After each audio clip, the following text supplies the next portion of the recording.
It is 7 o'clock. We will reconvene in open session this regular meeting of the Waco ISD Board of Trustees. Welcome. We're glad you're here. I want to remind you that everything discussed tonight has been posted as required by state law. And then as I remind you each month, the board's purpose is to set goals, listen to reports of the superintendent, approve budgets, contracts, personnel appointments, and to make policy for the district. We are not here to make management decisions or to solve problems of individuals, as management is the sole responsibility of the superintendent and his staff.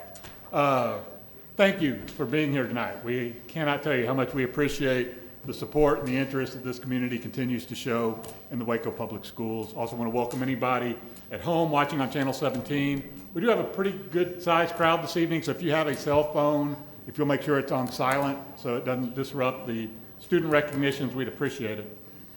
With that, we'll move on to item 5 and ask that you join us as we pause for a moment of silence for prayer, contemplation, reflection, or meditation.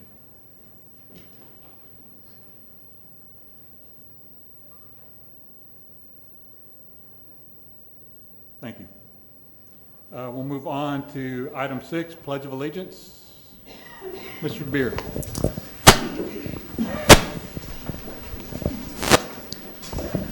Thank you, Mr. President.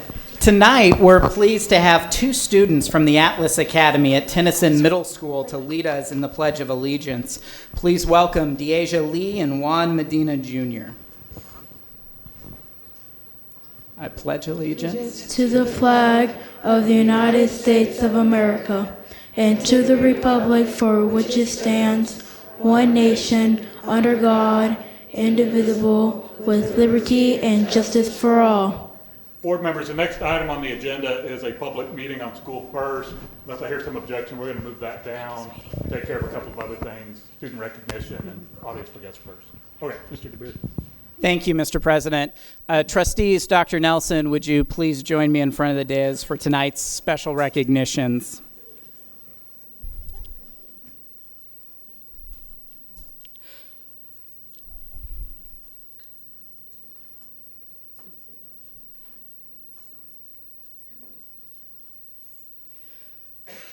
We'll begin the special recognition portion of our meeting this evening, as we do each month, with an introduction of our pledge leaders who both attend the Atlas Academy.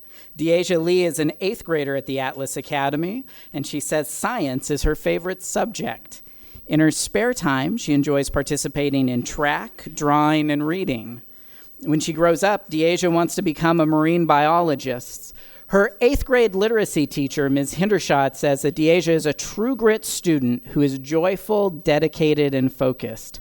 Deasia's grandparents, Lily and Danny Jones, have accompanied her here tonight. Would you please stand so that we can recognize you and thank you for sharing your granddaughter with us this evening?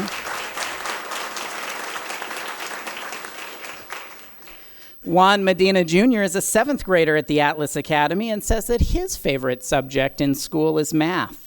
Juan likes playing soccer with his family, and when he grows up, he wants to become a software developer. Juan's 6th grade math teacher, Ms. Middlebrook, says he is a very respectful young man. He shows true grit in his leadership, guidance, and encouragement to others. This evening, Juan is joined by his mother, Rosa Gonzalez, and his father, Juan Medina. Would you please stand so we can recognize you and thank you as well?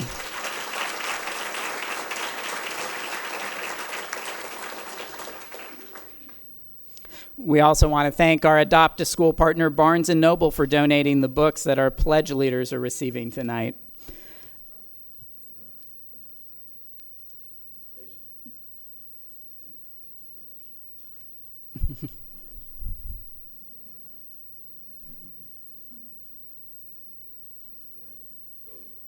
This evening, I have the distinct pleasure to introduce a budding young artist in Waco ISD whose talents were recently selected for publication.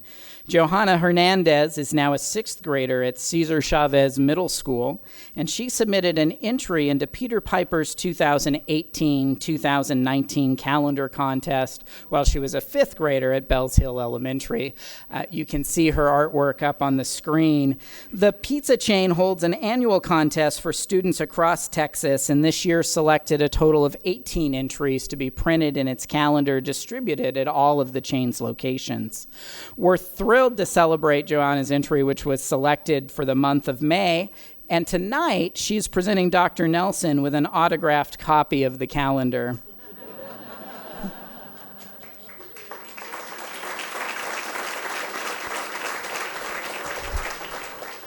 We want to thank and recognize Joanna's family for sharing her and her talents with us, and we want to congratulate Johanna again on being selected as this year's Peter Piper Pizza Calendar.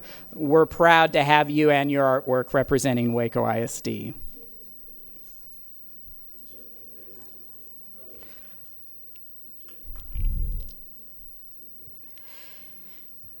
As you're no doubt aware, each year students, campuses, and school districts across the state of Texas are held accountable based in large part on their performance on the State of Texas Assessment of Academic Readiness, or STAR exam.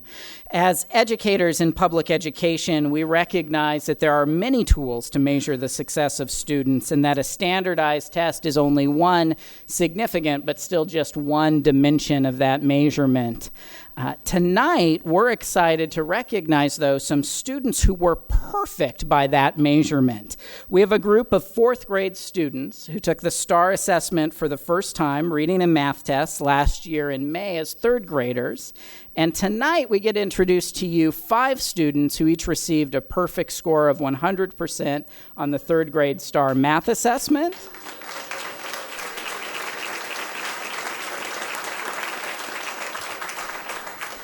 And 2 students who received perfect scores on the third grade STAR reading assessment.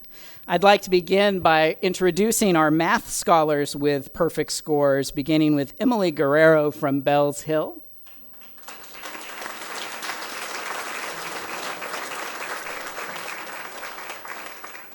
Kendall Moore from Hillcrest PDS.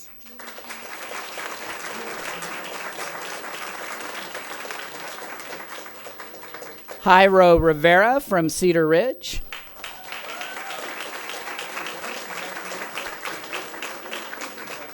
And Isaac Urena, also from Cedar Ridge.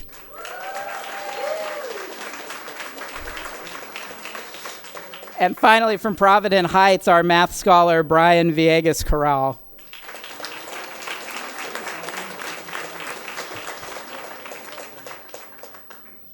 As I mentioned, we had 2 third graders who received perfect scores on their STAR reading tests.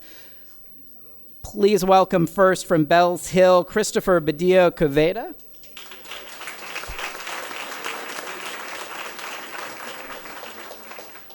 And from Crestview, Abigail Clevenger.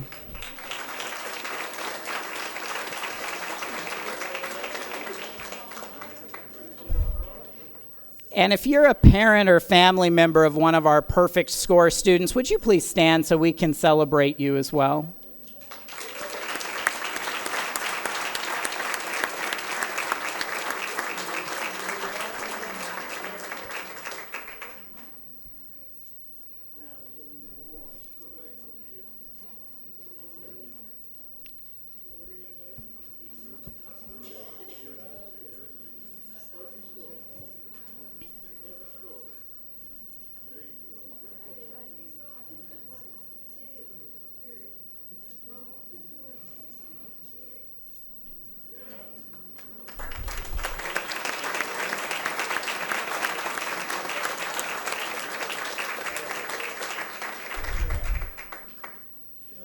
Waco ISD students are actively engaged in a wide variety of extracurricular activities, both activities sponsored by our schools and that they've found through various clubs and organizations in the community. But our next student is quite unique in her chosen extracurricular activity. Maddie Lacey, a senior at Waco High School, has been training in dressage for 10 years and recently made an appearance on the national stage.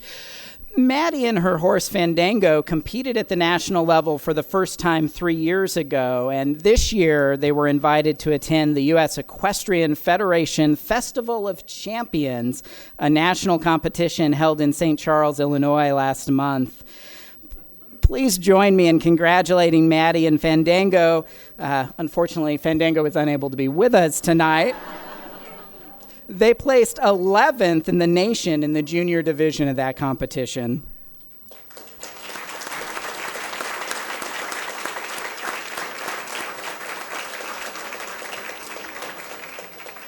We are incredibly proud of the diverse interests and talents of our student and so excited to have Maddie representing us at the national level. I'd also like to ask Ben and Noelle Lacey, if you're here this evening, to please stand so that we can recognize Maddie's parents as well.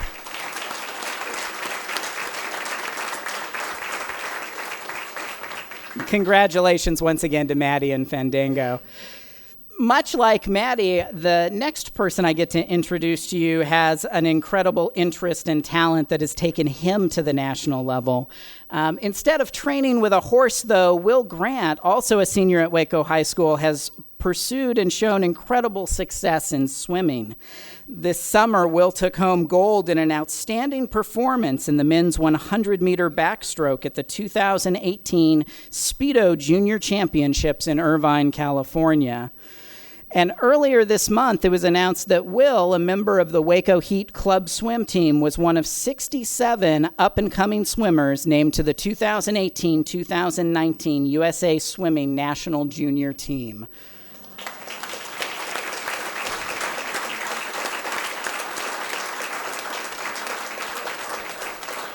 We know that this success doesn't come easy, Will. We're incredibly proud of you and want to congratulate you. We also want to recognize your parents, Christopher and Hillary Grant. If you're here with us this evening, can we celebrate and congratulate you as well?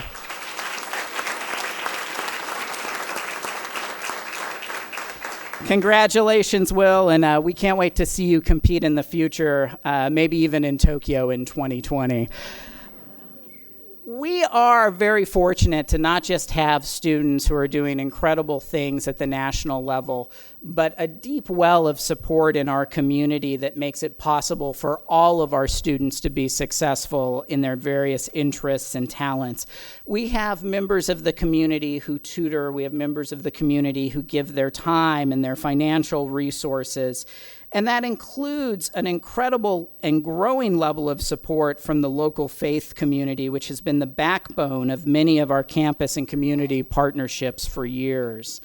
Recently, a congregation outside of Waco ISD's boundaries chose to reach out and support our teachers and students by donating $5,000 from their congregation to Waco ISD.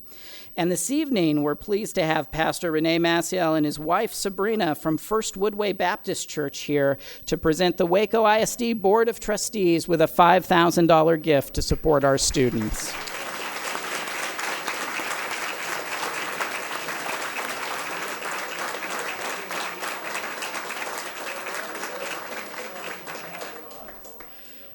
On behalf of our trustees, our administrators, our teachers and students, we want to thank everyone at First Woodway for this generous donation and for your support in our mission to educate all of the students in our community.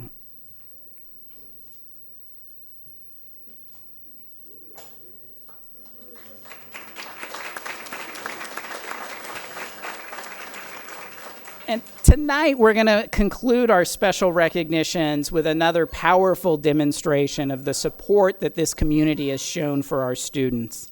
On August 21st, our first day of classes, the group of people you're about to meet stepped up to ensure an excellent first day of school for a new school year. They brought food and coffee for our teachers, they donated school supplies for our students, and they gathered in large numbers outside of our campuses to greet our students as they arrived with smiles, with signs of encouragement, with hugs and high fives. It really was a great start to this school year, and in no small part because of their tremendous efforts.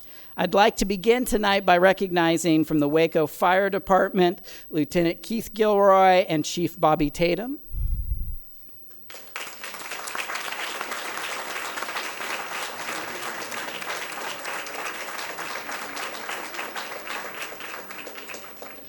The Waco Police Department is represented tonight by Chief Ryan Holt.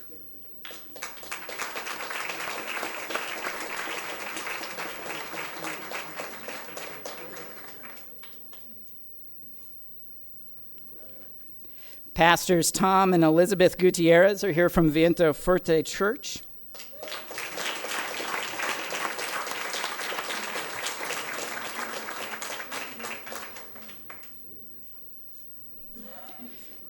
Calvary Baptist Church is represented by Jennifer Lowe.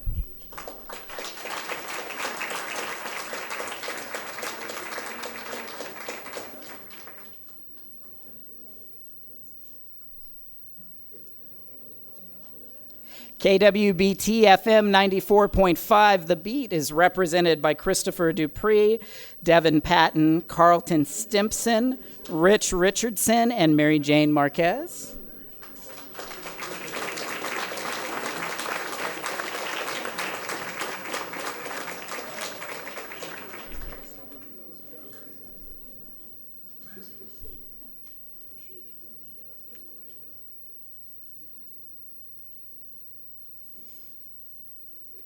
Ann Broaddus is joining us on behalf of Columbus Avenue Baptist Church and Kids Hope USA.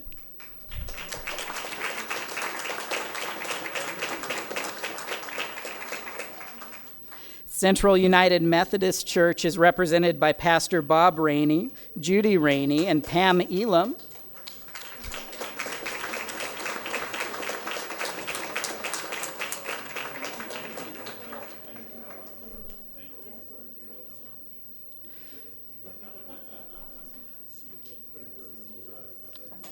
Holy Spirit Episcopal Church is represented tonight by the Reverend Bobby Kraft.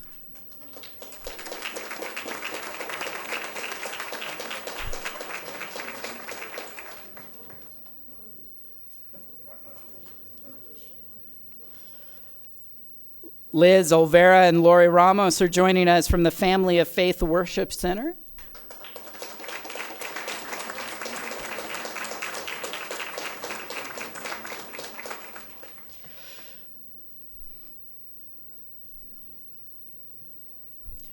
Mr. Tim Foster helped to greet students on the first day, and he happens to be also the husband of a Waco ISD employee.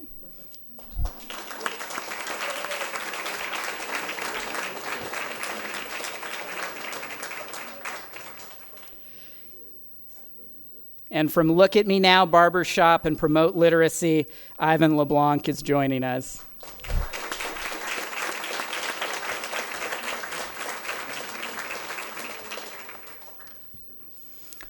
We had dozens of other organizations, some of which weren't able to join us tonight, that I'd just like to recognize for the board as well, beginning with Dr. Peaches Henry and the Waco NAACP, who organized the Greet a Scholar program that brought many of these people and organizations to our campus. We're also pleased to have the support on the first day of Carver Park Baptist Church, Tolliver Chapel Baptist Church, the Central Texas YMCA, Greater Zion Missionary Baptist Church, the Carver Park Neighborhood Association, the Central Texas Hispanic Chamber of Commerce, and Grassroots Community Development. It really is touching to see such an incredible list of people who are here from the first day to the last day to support students in Waco ISD. So with thanks to our community, that concludes our special recognitions for tonight's meeting. Thanks.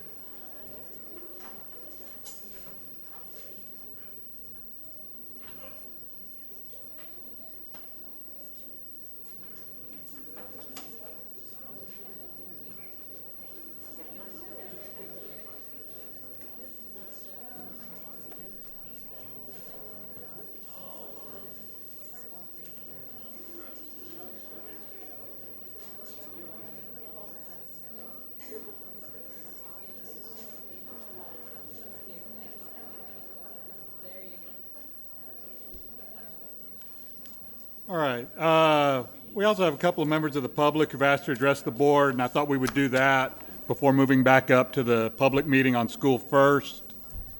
I'll remind folks who are addressing the board this evening that this is a part of the meeting where we do receive input from citizens. Each person who addresses the board will have 3 minutes to speak. Because of posting requirements, if you're not addressing something that's on the agenda, the board can't respond to you. But to the extent, I think both of you are talking about something, I'll tell you that is being pulled from the consent agenda, and we are going to discuss it tonight. But we do want to hear your comments as well. So I will begin with Amy Tannins.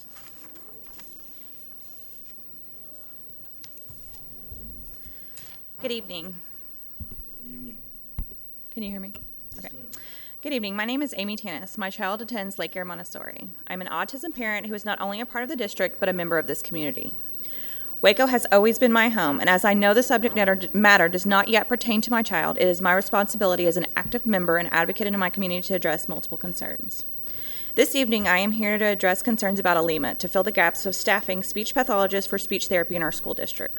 I have been informed that this is the reason the district is moving towards online speech therapy. In the short time that I have been made aware of this issue, I have been able to contact multiple outside therapy centers that have contracted with surrounding school districts before and would be willing to do the same with Waco ISD. They have the ability of therapists to start immediately. I am not against using this system as an alternative mode for administering speech therapy.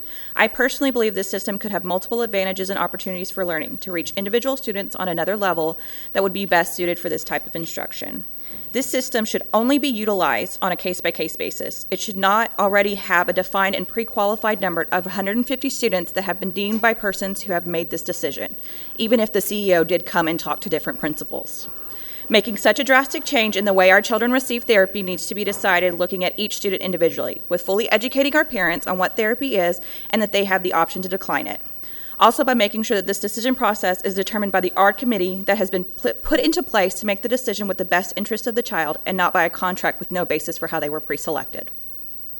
That being said, there are too many unanswered questions for me to say that I have enough confidence in the very little time I was given to find answers to pass this through to the board to vote yes. I asked the board to vote no, not a resolute no, but one to give the time necessary in order to make specific plan put in place, as well as having many unanswered questions to be answered. I hope that you would base your decision on the knowledge that you have for this program, by the knowledge you have for this program to reach the research that supports this type of therapy, and would have the ability to say to yourself as a parent that you would be okay with going through with immediate implementation of ALIMA with your own child. In closing, I ask that in the future you treat us in the disability community as a part of the overall community and address any future changes, instructional or otherwise, for our children with notice received from our district and not outside sources. Thank you for your time. Thank you, Ms. Tannins. And then I also have Mary Onpal. Onpal? All right. I was close. Absolutely. Runner, so. Hi, I'm Mary Ompad. I am a mother of two boys on the autism spectrum. They are currently attending Waco High, and our family has a long-standing history with Waco. I have two older children who graduated from Waco High and went off with scholarships to colleges. I found out the same way Ms. Tamis did through the publication of Waco Trib. I was worried because my children use this speech. We both have IEPs, and I'm just a great example of the differences. This is Damien. He has severe autism. This is Darian. He has mild autism. Darian, you see, he's capable of working a computer and phone, so it would be a good thing for him. However, this one standing next to me would not be able to, not capable or anything. However, no one ever discussed this with me. I was just worried about the transparency. I don't like surprises. I'm a single mom. Their father's overseas serving our country right now. Every day is planned out. So to receive this kind of stuff from Waco Trib 2 days before you guys meet is not okay. I receive outside services also. So I know for a fact that these 5 therapy clinics in town contract with school districts, not you, but smaller school districts. And the fact that face-to-face is just better sometimes. It kind of saddens me from being excluded from this kind of decisions. I'm a taxpayer. I'm here. We're here. We should be included. Everything is supposed to be through the 8.5 process. We are learning as parents. We are learning about our children's disability. We are learning about the art process, and we're learning about everything that impacts us. I just want you to know, and I beg you to consider us, not just for this, but from future incidents that you try to implement due to financial. Because I know there's a need, and you have to provide it legally, but include us. Because like I told someone from your administration, I will be the first to sign up Darian if you have to implement this. But I will definitely would not allow this for Darian, okay? So thank you very much. Thank you, Mayor. Come on. All right. Before going to the consent agenda, we do need to go back up and take care of the public meeting on the annual financial accountability management report, or School First. Dr. Nelson, will that be Ms. Davis? Yes, sir. All right, Ms. Davis. I can't remember if this is a hearing or a meeting. It's a hearing. Well, I will recess the board meeting and convene this public hearing on the School First report. Ms. Davis. Yes, tonight we are presenting the financial accountability report. Okay, thank you. We do this annually. This time of year we received, okay.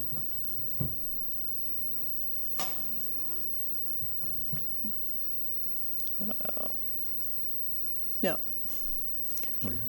So we have been doing School First for financial accountability since first in 2000. It was authorized in 1999. We did have a lot of major changes that were enacted by the 83rd legislature. We are in the final year of that implementation, and so we'll kind of look at what those differences are. Basically, financial accountability is just like our academic accountability. It assesses the quality of our performance as a school district, in this case, for financial management. And it measures the extent our financial resources are being used for instructional purposes and the quality of our management decisions. Our annual financial report, the result of the indicators, and there's an explanation of the district performances. We actually publish a report as well as this hearing, and it's available on our website. And if anybody is interested in having a copy, through our public information office. This, again, is a required public hearing of the results of this accountability. There are 15 indicators. We have 5 critical indicators. If we get a no on any of those critical indicators, we fail. So there are 7 solvency indicators and then 3 financial competence indicators.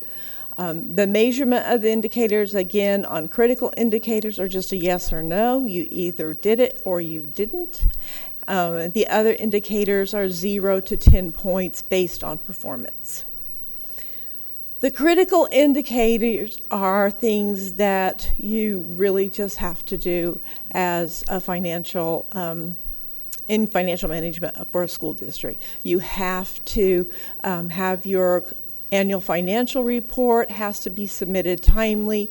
There needs to be an unmodified opinion. I know that kind of sounds bad for non-CPAs and auditors, but unmodified is a good opinion.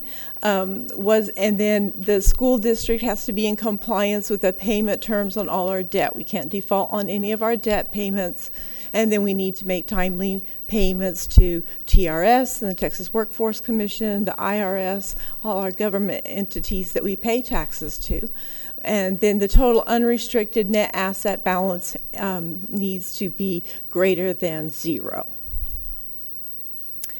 Our solvency indicators, there's a number of days of cash on hand. These are mostly financial ratios that very similar to what you would see in the business world. Again, Like I said, the ratio of cash on hand to current investments are a measurement of current assets to current liabilities, long-term liabilities to total assets, and then did the district's general fund revenues equal or exceed expenditures, including we can't overspend our fund balance and run our fund balance into a deficit situation. Also, was the debt service did the debt service ratio sufficient to meet required debt service? Was the debt school district's administrative cost ratio, which we will look at, we always lose points on this one, and then the school district not have a 15% decline in student to staff ratio over a 3-year period. Our financial competence indicators did the comparison of our PEMS data. We submit our entire financial transactions, all our balances of 6,000 some odd accounts to PEMS, to the state's database, and we have to meet a certain threshold for variances, and it has to be less than 3% in this case. We have always had extremely small difference on our submittal that we're very proud of because we have very clean data. Did the external independent auditor report, was it free of any instances of material noncompliance for our grants, particularly our federal programs? And we have a clean report on that as well. Did the school board, did the school district not receive an adjusted repayment schedule, which we would do if we were in financial difficulties? The state will often come in and accelerate payments from the state on our foundation school program. And again, we have not had to have adjusted repayment schedule. So in addition to the criteria we've talked about, there are certain disclosures that you will find in the full report. One is a copy of the superintendent's current contract. Then there's a schedule of lodging, meals, travel, and other reimbursements to the superintendent and board. There's a schedule of outside compensation paid to the superintendent, a schedule of gifts with aggregate value in excess of $100 to the superintendent and board from outside entities, and a schedule of business transactions between board members and the district. Each board member and the superintendent, as well as administration in the district, are required to complete a conflict of interest form every year, and all of our board members and superintendent have done so and are in compliance with that rule.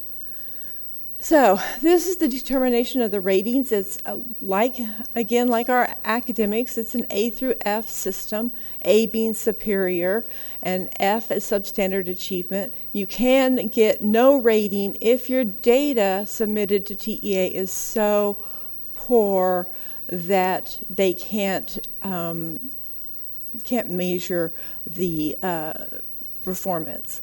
So like I said, we have an A superior rating. We have had for a number of years, ever since, I think we had about 4 or 5 years ago, we had above standard, but for most of the time we have had a superior rating.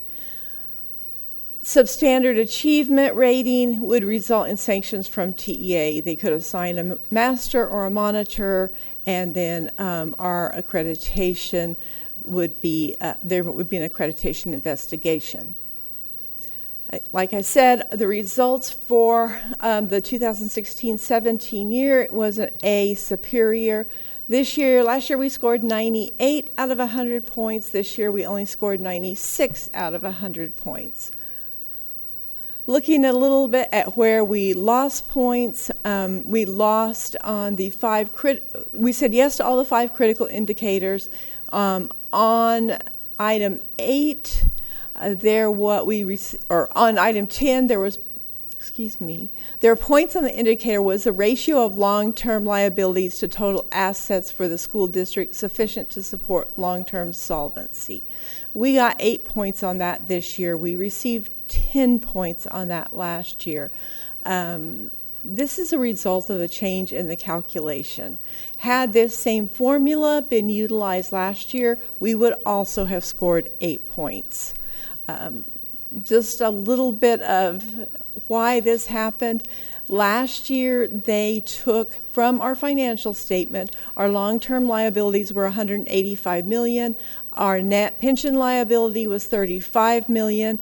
They subtracted that from the $185 million, divided it by our total assets, and came out with a ratio of 0.565, which gave us 10 points. The $35 million wasn't in the $185 million, should not have been subtracted, so that was an error on TEA's part last year in that calculation.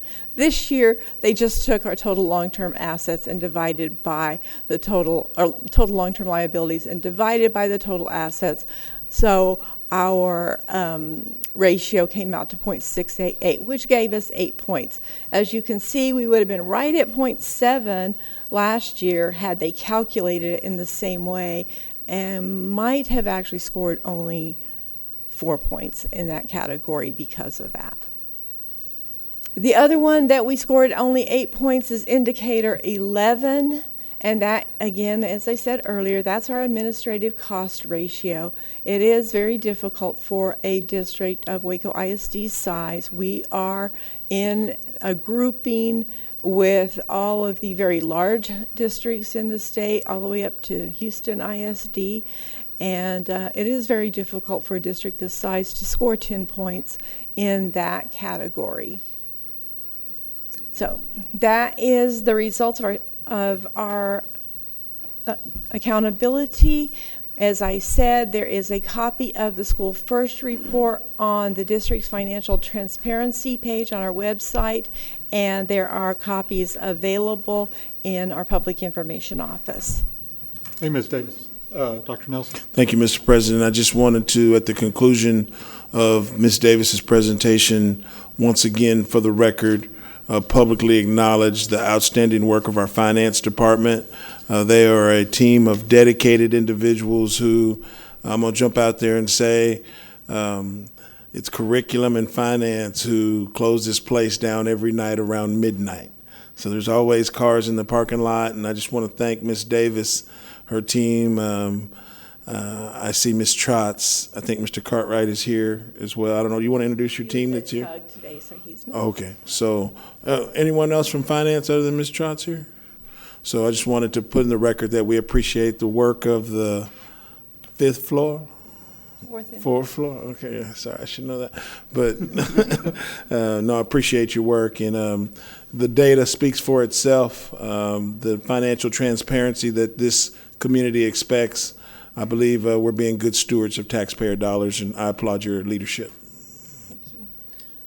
Before she sits down. We're here till midnight, but Scott is. I gave before Ms. Davis sits down, this is a public hearing, so I will pause at this point to see if there are any members of the public that want to address or ask questions about the School First report. Hearing none, are there any questions or comments from the dais? Okay. Cheryl, I want to echo what Dr. Nelson has said. We appreciate, it's sitting in this position for several years. It's nice to know that the finances of the district are taken care of day in, day out, and that y'all are putting in the extra hours to get this superior rating every year, and it's very reassuring. So thank you. Thank you. And with that, I will close the public hearing and reconvene the regular board meeting, and we'll move on to item 10, which is the consent agenda. I have been asked to pull 2 items, E and R. Is there anything else anyone wants pulled from the consent agenda? All right. I don't want to take care of item R first because that's a quick one. We decided last week that Mr. Manning would be our delegate again to the TASB delegate meeting. I will not be there this weekend, and so we were going to put in Ms. Cordaweg as the alternate since she's not here to object to it. And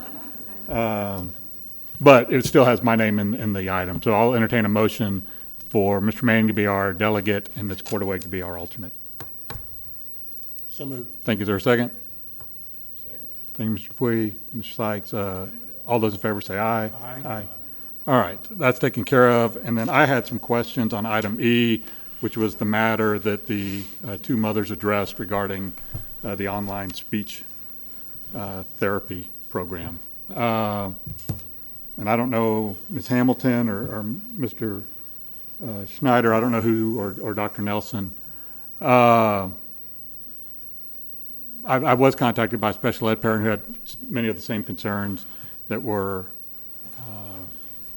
advanced by the two mothers this evening. And I just wanted to make sure I'm clear and kind of wrap my head around the proposal. First of all, I think the first article that I read implied that we were transitioning this maybe for all students or moving in that direction.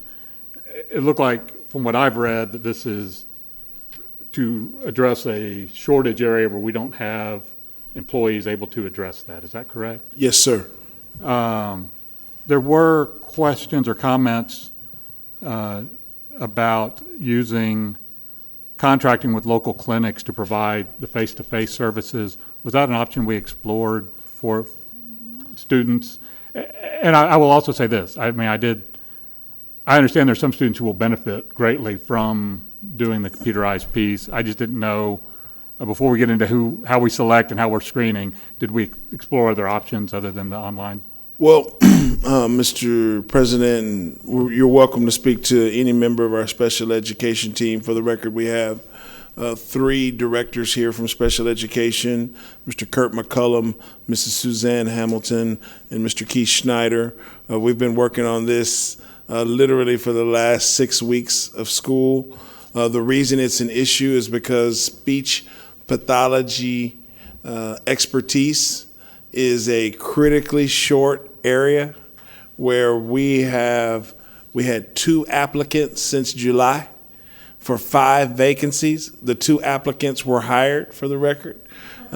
So we're trying to hire as quick as we can, but we are competing with local clinics. We're competing with private practice, and it is an issue. This online therapy concept is an innovative way to face a state and national shortage of speech pathology care providers.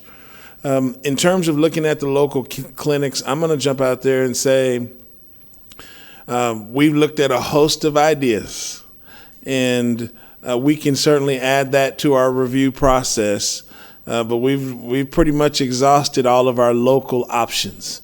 Now, perhaps the local clinics can come in and be part of our arrangement, but it does need to be noted for the public that we're not just with all due respect to the outstanding work of the Waco Tribune, it is somewhat misleading to suggest that all of our children who need speech pathology services are going to be in this online therapy program. Every kid that's been identified as a possible candidate, it's because of how they learn. It's based on conversations that have been had in their IEP, teacher recommendation. And so we're still not done with that process. Just because we think there's 150 that identify, part of our plan is to go and have that conversation with every parent that's going to have their child in this program. And if they're not comfortable with it, then we are prepared to have a host, an array of ways to meet our speech pathology needs. For the record, we do have some speech pathologists on our team today that are doing speech pathology every day, all day. So there's not one answer to this solution. We believe it's the expectation of this board that if a kid qualifies for speech therapy, that they receive those services. And we're trying to have a host of ways to meet the mandates that come from admission review and dismissal meetings that we have annually. So we can go back and look at to answer your question, we can go back and look at the local clinics, have some conversations about ways to collaborate.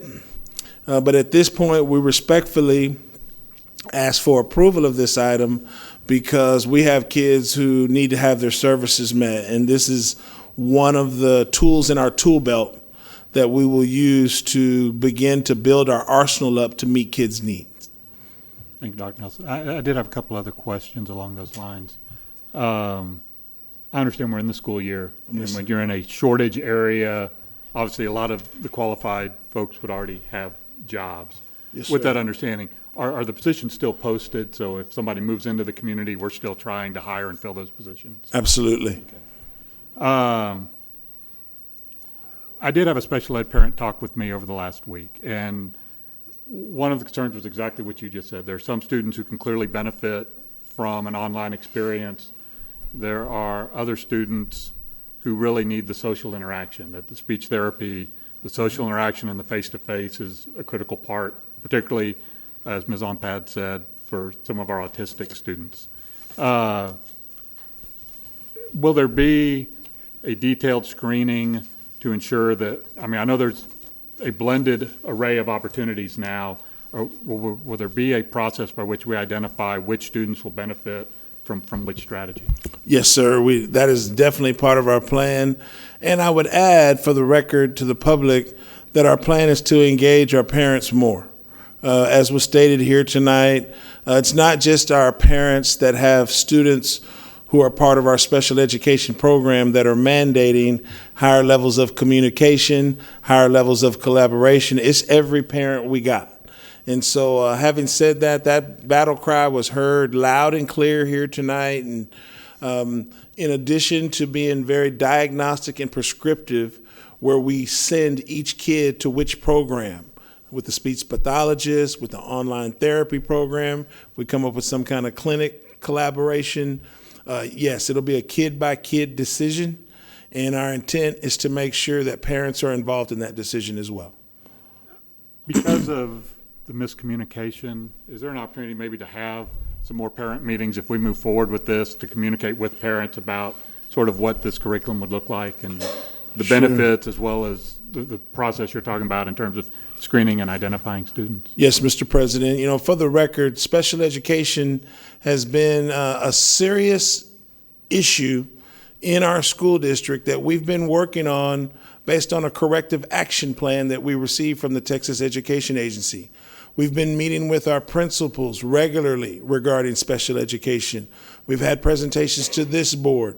And yes, we will continue to address the issues that we need. And there is a parent meeting, if approved by this board tonight.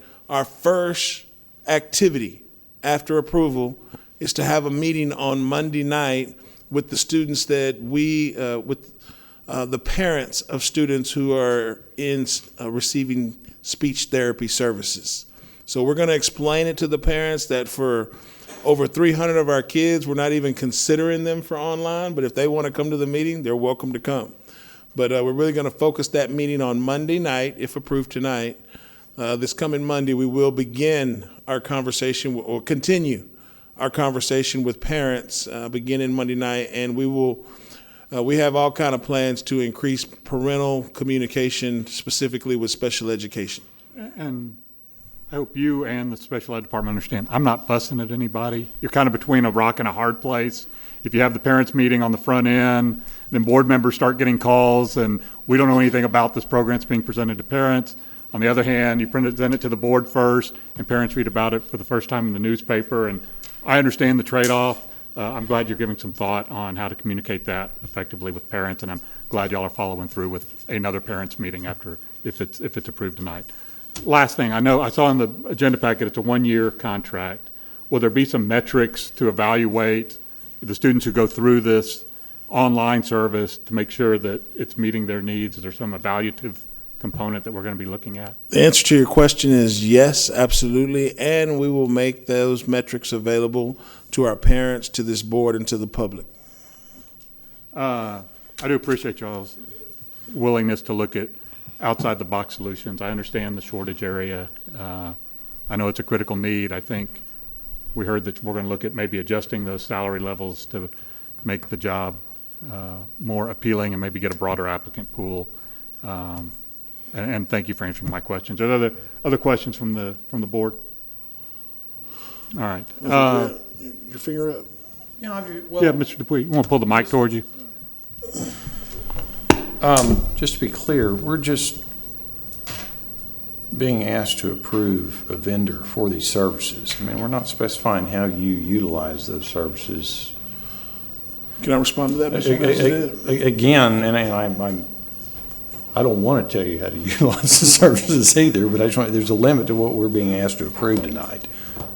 Or am I not reading enough into this vote? No, you're absolutely, may I respond? Thank you. You're not going to fire all the speech therapists. No. And replace them with this. We don't have them to fire. Right, okay, So, got it. You're absolutely correct, and I want to say before I answer your question directly, on behalf of our staff, we applaud the parents who brought this, had the courage to stand up and defend their children tonight with this board. That's why you're here. Respectfully to those two parents, we plan on being very responsive to their concerns. And even if this board chooses to go ahead and approve it, which is against what was said earlier, we want to be clear that we're trying to engage families as partners. We cannot do this alone. So we want that. Now, having said that, we're not bringing what's the name of the company? We're not bringing them tonight. That's not who's being recommended. So that was said in the public comments, and that's inaccurate. We're bringing a different company, and it's really just a glimpse of how fast the pace is. We've sent this bid out to over 600 vendors. We had 6 responses. We evaluated all of the responses. The company that was mentioned earlier was not even selected, even though we do have a professional relationship with them. So it's all very complex. But yes, we're just asking for the board to approve the concept as presented in the background information, and we'll work to educate our parents and this board and our principals on the array of online services, vendors, and companies that we interact with. This is just a new one. Thank you, Dr. Nelson. Are there other questions from the board? All right. Is there a motion then with respect to the administration's recommendation? So move. Thank you, Mr. Manning. Is there a second? Second. Thank you, Mr. Dupuy. Any other questions, comments, discussion? Again, thank you for taking the time to be responsive to the parents and also to the questions from board members. Hearing no other questions. Yes, Mr. Just Dr. want to, before you vote, I did want to applaud the leadership of our special education department, especially Mr. Schneider, Mrs. Hamilton, and Mr. McCullum, because this is a very complex issue, and it's one of several issues that is part of our corrective action plan. And so you'll be hearing lots of recommendations and ideas and updates on the outstanding work of our curriculum and instruction team in the special education division. Thanks, sir. All right, there's been a motion. It's been seconded to approve the administration's recommendation. All those in favor say aye. Aye. All those opposed, motion does carry unanimously. We will move on now to item 11, reports and discussion, a presentation and discussion on the Lone Star Governance Continuous Improvement Program. Dr. Nelson? Yes, what I'd like to do in the interest of time is hand you some documents. No, that's one packet. Yeah, so all that goes to Mr. And then one packet for you. One packet for you. One packet for Mr. Sykes. And we're at the point in our Lone Star governance journey that we need to revisit the goals that this board identified in 2016. Dr. Nelson, before we do that, can I correct a mistake I've made? Yes, sir. And I apologize. We never adopted the consent agenda with the exception of items E and R. I adopted items E and R, but didn't adopt the rest of the consent agenda. Well, and I want to thank Mr. Sykes and Ms. McCutcheon for bringing that to my attention and doing so discreetly, but I will own it. It was my bad. So is there a motion to adopt the consent agenda with the exception of items E and R? So moved. Thank you, Mr. Sykes. Is there a second? Second. Thank you, Mr. Manning. All those in favor say aye. Aye. Aye. All those opposed, it's adopted unanimously. Dr. Nelson, Lone Star Governance. So what I think we should do in the interest of time, and to be quite candid, we have 4 members of our board here, and this is a topic that really would be beneficial if the entire board was here to contribute.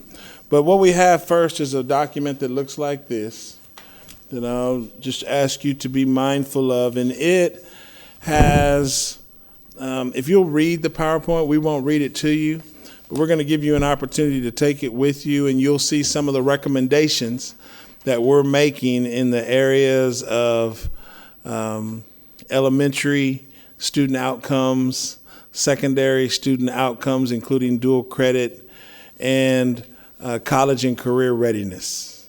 So I'm just going to leave that with you. The other thing that we have is a document that you should look familiar to you, because it's the same format that we used when we started our Lone Star governance journey, even prior to my arrival. And then the last document that we've provided is a timeline of presentations that we intend to make based on our new goals and our new proposals for student outcomes goal monitoring.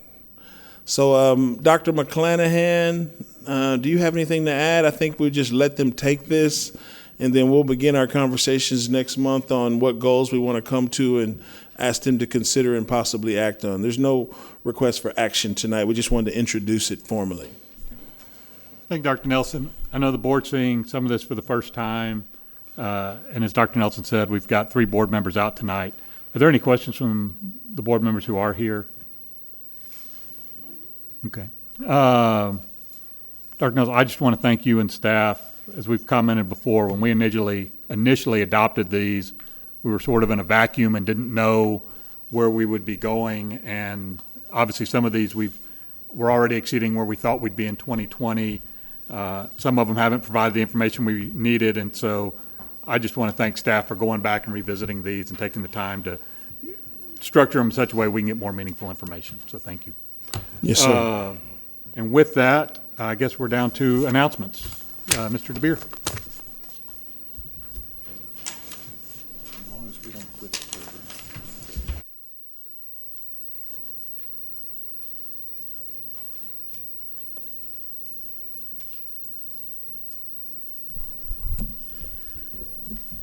We have a host of great events happening between now and your next board meeting, Mr. President, but there are really just 2 things I really want to highlight. The first is on October 3rd, when our Business Services Department will be hosting a session, actually a series of sessions in this boardroom across the course of the day, to give local businesses an opportunity to learn how to engage in our purchasing system, and really that Waco ISD is open for business for local retailers. This coincides with our bid process for local retailers to become approved vendors, and the deadline for that process is later this month. So it's a great opportunity for local businesses to come and learn how to do business with Waco ISD. And the second thing I want to highlight is next week is National Manufacturing Week, and we're using that opportunity to celebrate the incredible programs that we have available for students across the region through the Greater Waco Advanced Manufacturing Academy. In particular, we're highlighting some of the advanced technology that's available for students, including a 3D printer that rivals anything at any educational facility, college, high school, in our region. So we're really excited for that opportunity to invite the community into Guama to celebrate what our students and students from across the area do there. So thank you. Thanks, Mr. Beer. Other announcements from the dais? Those of you driving down to Austin this weekend, safe travels, and at 7:58, we'll stand adjourned.